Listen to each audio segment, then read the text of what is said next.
Pemirsa, selamat bertemu kembali di program Impact di saluran Berita Satu.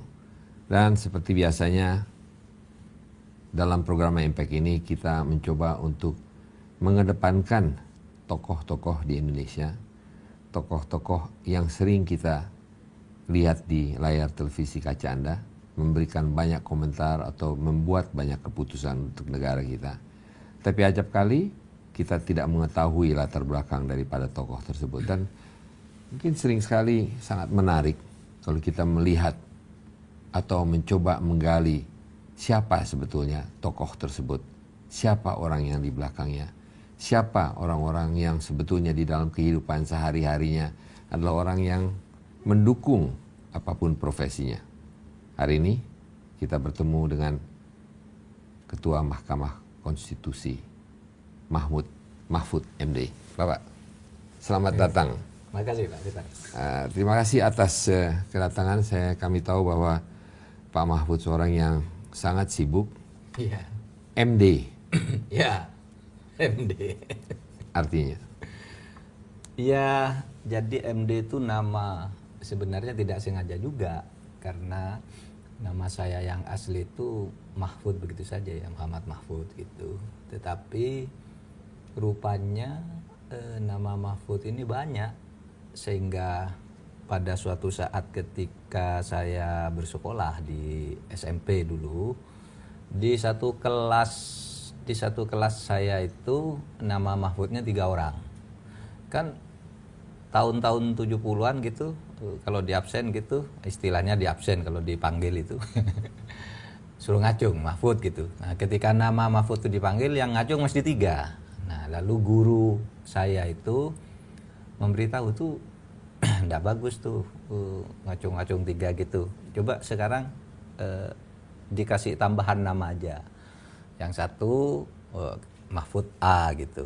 Mahfud A, Mahfud B, Mahfud C. Saya kebagian Mahfud B gitu. Tapi kemudian seminggu gitu, sudah gitu guru saya bilang lagi, enggak bagus tuh pakai nama ABC gitu, seperti kode-kodenya becak gitu. Coba anu aja katanya, nama orang tuamu masing-masing dipasang. Nah, teman yang tadinya Mahfud A itu nama bapaknya Musyafa, jadilah dia Mahfud Musyafa. Nah, saya ini kebetulan nama orang tua saya itu Mahmudin, sehingga nama saya itu Mahfud Mahmudin. Lalu yang satu Mahfud Hasan Basri, 3 orang ini sudah ada nama. Kemudian yang satu kok terasa kurang enak ya didengar gitu, nama Mahfud Mahmudin untuk anak. Waktu itu masih remaja kok sepertinya agak kampungan. Sehingga lalu disingkat. Padahal di Pamekasan itu. Di Pamekasan. Bukan kampung itu. Bukan. Ya di kota, di Pamekasan kota.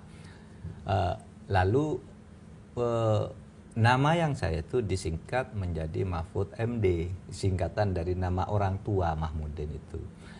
Nah, cilakanya atau bisa juga untungnya, ketika ijazah kelulusan itu ditulis, ini lupa bahwa nama MD itu tambahan, sehingga ditulis terus di dalam ijazah. Kan ijazah itu sangat resmi, sehingga semua yang tertulis di situ harus dianggap benar dan tidak bisa diganti ijazah kan kalau sudah dikeluarkan. Nah, itulah sebabnya lalu sesudah itu masuk ke SMA-nya begitu, ditulis nama itu lagi Mahfud MD, lalu perguruan tingginya begitu, sampai ke doktor, sampai saya mendapat guru besar, bislitnya juga di situ. Nah, itu sebenarnya nama MD itu. Jadi sebenarnya itu ya nama, bisa disebut nama apa ya, kebetulan sajalah. Artinya tambahan di tengah jalan.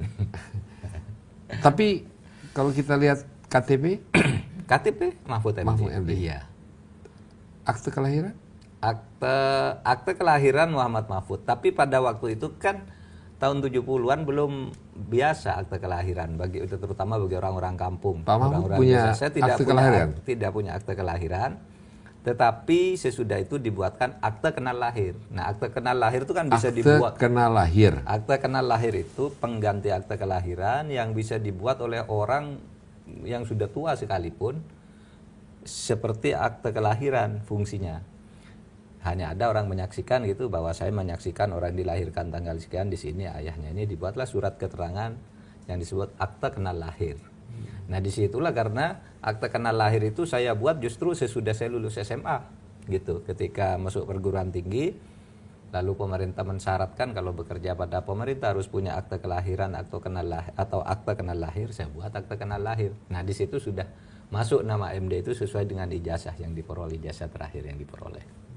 Terjadilah Mahfud MD sampai sekarang. Iya.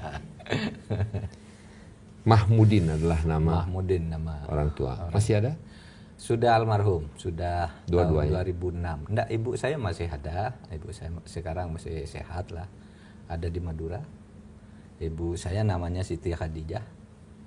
Sekarang tinggal di Pamekasan bersama kakak-kakak saya di sana. Berapa berkeluarga? Saya 7. Bersaudara 7, saya persis yang di tengah.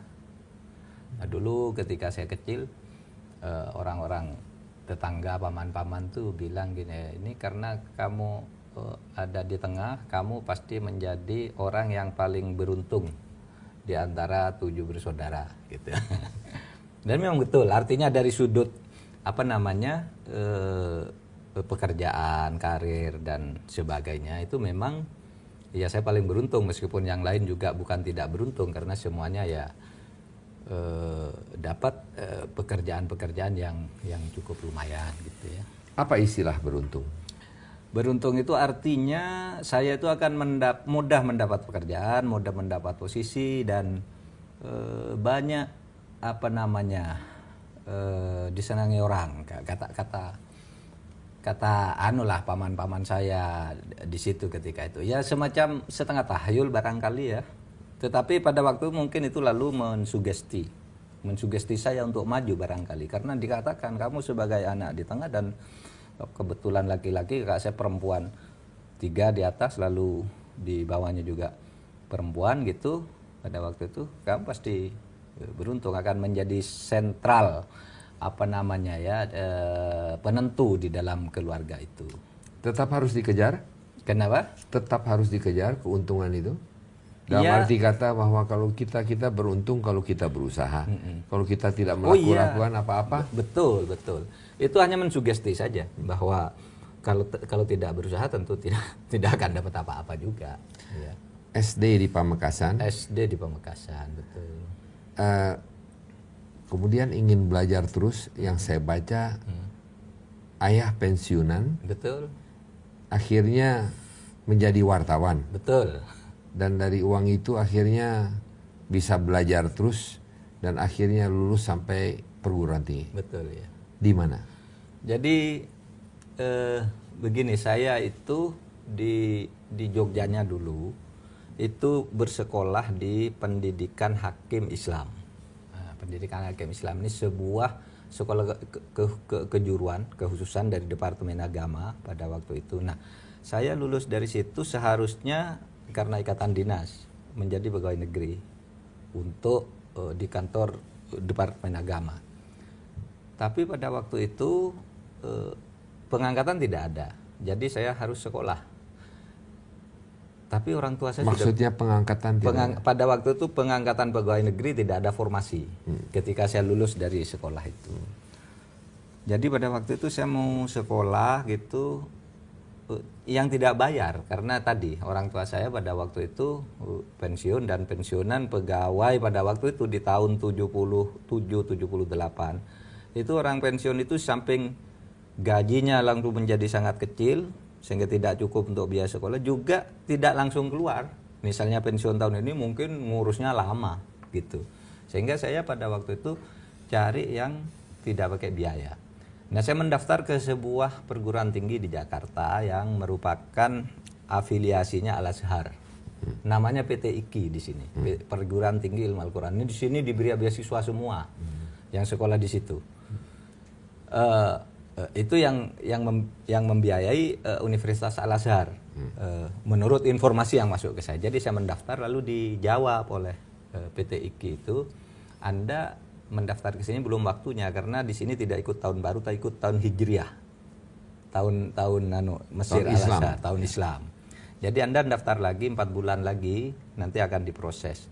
Nah, dalam waktu menunggu itulah kemudian saya mendaftar ke UII di Jogja, Universitas Islam Indonesia di Yogyakarta. Ini namanya Universitas Islam, tapi fakultasnya fakultas umum di sana, teknik, pendidikan, ekonomi, dan sebagainya. Ya, seperti fakultas atau universitas Kristen, ya, atau betul. sama ya, juga betul, ya. Betul.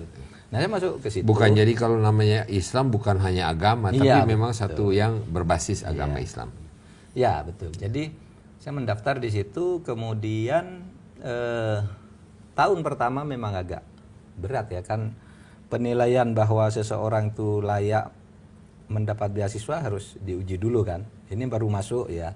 Carilah biaya dari mana-mana, belajar nulis, lalu kakak-kakak saya yang sudah kerja saya satronin. Satronin minta untuk bayar uang kuliah. Ya. Nah, baru tahun kedua itu setahun pertama lulus hasilnya bagus, lalu saya dapat beasiswa dari universitas. Bebas uang kuliah. Lalu dari pemerintah daerah saya juga dapat karena nilainya bagus. Lalu di situ saya aktif di pers, lembaga pers mahasiswa. Jadi saya nulis di koran-koran, nulis di pers mahasiswa. Dari situ saya bisa dapat biaya. Dan saya lulus sampai program S3 mulai 1 itu Pak Peter dengan beasiswa terus. Tidak pernah dengan biaya sendiri, dengan biaya orang tua. Saya dapat beasiswa dari Super Semar ketika S2 dan S3 juga dapat. Kemudian dari Depdiknas yang di luar Super Semar itu juga dapat gitu, sehingga ya alhamdulillah bisa selesai. Perjuangan? Iya, berat juga, berat tapi mengasihkan. Karena kalau sesuatu itu ditekuni dan dinikmati, seperti taruhlah harus belajar menulis tapi juga sambil belajar yang di bidang akademis, itu kalau ditekuni juga bisa, malah bisa produktif. Pertanyaan terakhir sebelum kita jeda, pendek aja. Iya. Orang Madura, timur, Pamekasan timur atau barat ya?